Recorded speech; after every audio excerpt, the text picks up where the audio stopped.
बेटा तो श्रवण कुमार हो, लेकिन दामाद देखो, बहुत साल गुजार दिए मैंने अपना मन मारते मारते। अब मुझे नहीं रहना इन सब के साथ।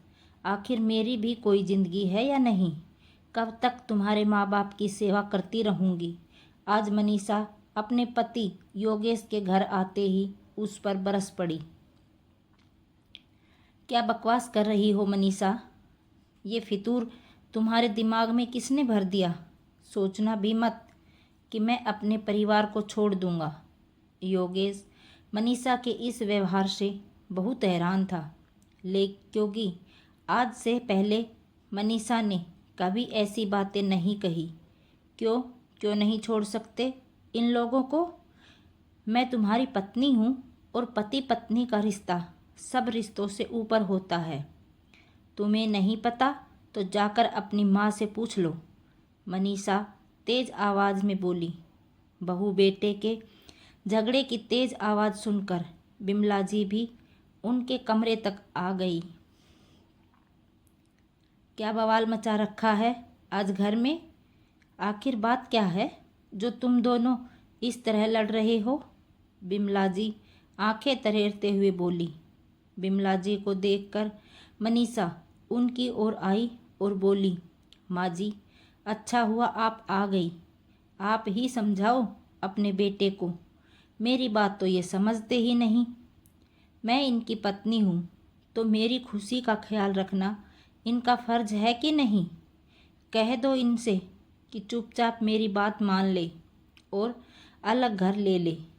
मनीषा की बात सुनकर बिमला जी सख्ते में आ गई। ये क्या बकवास कर रही हो बहू? तुम्हारा दिमाग तो खराब नहीं हो गया है? क्यों मेरे बेटे को उल्टी पट्टी पढ़ा रही हो? अरे इस दिन के लिए ही इसे पाल पोस कर बड़ा किया था कि बुढ़ापे में ये हमें छोड़कर बीवी का पल्लू पकड़कर चला जाए। क्या कमी है तुम्हें इस घर में? माँ जी, मुझे 5 साल हो गए आप लोगों के साथ रहते रहते। ना अपनी मर्जी की से कहीं जा सकती हूँ, ना अपनी मर्जी के कपड़े पहन सकती हूँ। जितना भी कर लो, कभी किसी के मुंह से तारीफ के 2 बोल नहीं निकलते। मेरा भी मन करता है अपनी मर्जी से जीने का। क्यों रहूँ मैं इस घर में आप सबका काम करने के लिए और सेवा करने के लिए? और आपको आज क्या हो गया? कल आप ही तो नंदोई जी को ये सब समझा रही थी, फिर अपने बेटे को क्यों नहीं समझाती? मनीषा की बात सुनकर बिमला जी की आंखों के आगे कल का दृश्य घूमने लगा। बिमला जी बेटी सुमन की शादी को साल भर ही हुआ था। आए दिन वो ससुराल में झगड़ा करके अपने मायके आकर बैठ जाती थी। इस बार बिमला जी ने अपने दामाद को घर बुलाकर अच्छी झाड़ लगाई। देखिए दामाद बाबू, मेरी बेटी को मैंने बहुत लाड से पाला है। इसके बोलते के साथ इसकी हर फरमाइश पूरी की है। इसे हमने ऊंची शिक्षा इसलिए नहीं दिलाई कि ससुराल में जाकर ये झाड़ू बर्तन करे या आपके माँ बाप के नखरे उठाए। अरे हमने आपके साथ इसकी शादी की है तो इसे खुश रखना आपकी जिम्मेदारी है। मेरी बेटी अब तभी आपके साथ जाएगी जब आप अलग घर लेकर रहेंगे, ताकि मेरी बेटी चैन से जी पाए। याद रखिए, सारे रिश्ते पीछे छूट जाते हैं, लेकिन पति पत्नी का रिश्ता ही उम्र भर साथ रहता है। आपको अपने बीवी बच्चों और भविष्य के बारे में सोचना चाहिए, ना कि दुनियादारी के बारे में। हमने तो आपकी अच्छी नौकरी, अच्छी तनख्वाह देखकर सुमन का हाथ सौंपा था, ना कि आपका परिवार देखकर। दामाद बाबू असहाय से अपनी सास की बातें सुन रहे थे। वो दोराहे पर खड़े थे कि क्या करें। यदि अपनी सास की बात माने तो अपने परिवार का साथ छोड़ना पड़ेगा, और ना माने तो अपनी शादीशुदा जिंदगी दांव पर लगा देंगे। दुविधा में थे कि कैसे अपने माँ बाप को इस उम्र में अकेला छोड़ दे। बिमला जी कल की बातें याद ही कर रही थी कि मनीषा फिर जोर से बोली, माँ जी क्या हुआ? आप कुछ बोलती क्यों नहीं? जो बात नंदोई जी को समझा रही थी अपने बेटे को क्यों नहीं समझाती? अब योगेश को मनीषा के अचानक से बदले हुए व्यवहार का कुछ कुछ अंदाजा हो रहा था। इतने में मनीषा ने अपनी सास से नजरें चुराकर मनीषा ने योगेश की तरफ आंख मारी। अब तो योगेश को मनीषा के सारे नाटक की वजह समझ में आ गई कि वो आज ऐसा अलग व्यवहार क्यों कर रही है। लेकिन वो अनजान बनते हुए बोला, तब तो मनीषा सही कह रही है माँ, मैं भी थक गया हूँ। सारे परिवार का बोझ उठाते उठाते तनख्वाह कब आती है और कब खर्च हो जाती है पता ही नहीं चलता। अलग से रहूँगा तो कुछ बचत भी होगी। आखिर मुझे भी अपने भविष्य के बारे में सोचना चाहिए। बस कर बेटा, बस कर। तू तो मेरा श्रवण कुमार है। आज से पहले कभी तूने मुझसे ऊंची आवाज़ में बात भी नहीं की और आज ये सब बोल रहा है। मेरा तो कलेजा ही बाहर निकल जाएगा। तेरे जाने के नाम से वो तो मैं तेरी बहन की खुशी के लिए दामाद बाबू को समझा रही थी। बिमला जी अधीर होते हुए बोली, माँ अब तो आप बेटा और बेटी में भेदभाव कर रही हैं। माँ के लिए तो उसके सभी बच्चे बराबर होने चाहिए ना।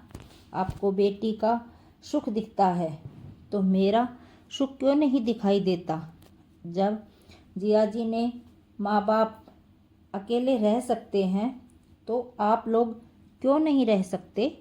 मुझे भी तो अपने बारे में कुछ सोचना चाहिए। योगेश संजीदा स्वर में बोला, नहीं नहीं बेटा, ऐसा मत बोलो।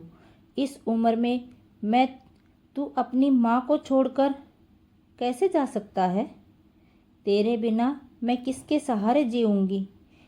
मेरी ही मति मारी गई थी कि मैं अपनी बेटी को समझाने की बजाय दामाद बाबू को उल्टी पट्टी पढ़ा रही थी। मैं समझाऊंगी सुमन को और दामाद बाबू से माफ़ी भी मांग लूँगी, लेकिन तू कहीं जाने की बात मत करना बेटा। बिमला जी का कलेजा बेटा बहू के जाने के नाम से ही मुंह को आ गया था। वो बिल्कुल बौखला गई थी। बिमला जी की आंखों में पश्चाताप के आंसू थे। माँ की ऐसी हालत योगेश और मनीषा से देखी नहीं गई। मनीषा अपनी सास का हाथ पकड़कर बोली, माँ जी हम कहीं नहीं जाएंगे। माँ बाप के बिना भी कोई घर होता है क्या? मैं तो बस आपको समझाना चाहती थी कि आप जो कर रही हैं वो गलत है। नंदोई जी सिर्फ दीदी के लिए अपने पूरे परिवार को कैसे छोड़ दें, जबकि उनकी कोई गलती भी नहीं है। ऐसा तो नहीं है कि दीदी के ससुराल वाले उन पर कोई अत्याचार करते हैं। अपनी चंद आज़ादी के लिए परिवार की जिम्मेदारियों से आज़ाद होना तो कोई हल नहीं है ना। जिस तरह आपको अपना बेटा प्यारा है, नंदोई जी भी तो किसी के बेटे हैं। आखिर उनके माता पिता किसके सहारे अपनी जिंदगी काटेंगे?